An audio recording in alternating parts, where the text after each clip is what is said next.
అందరికీ నమస్కారం అండి.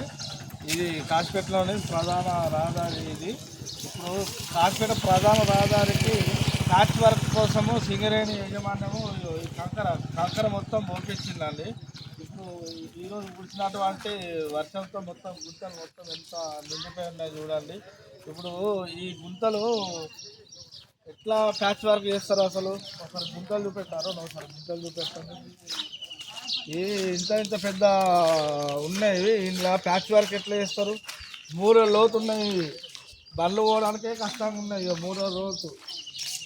సింగరేణి అధికారులు దీన్ని ఏ విధంగా ప్యాచ్ వర్క్ చేస్తారు?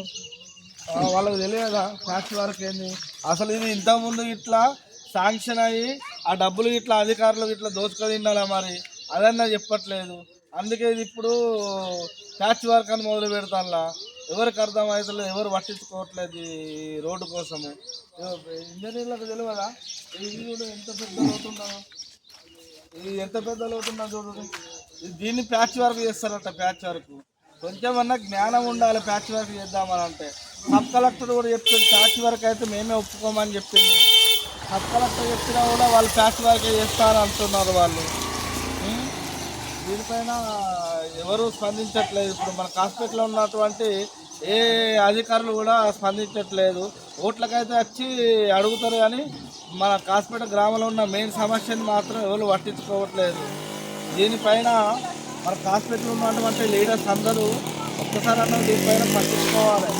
ఈ ప్యాచ్ వర్క్ని బంద్ చేపించి నేను రోడ్డు కొత్తగా వేయించడానికి ప్రయత్నించండి అందరూ. దీనికోసం ప్రతి ఒక్కరు మాట్లాడాలి. మొత్తం ప్యాచ్ వర్క్ అయితే మళ్ళీ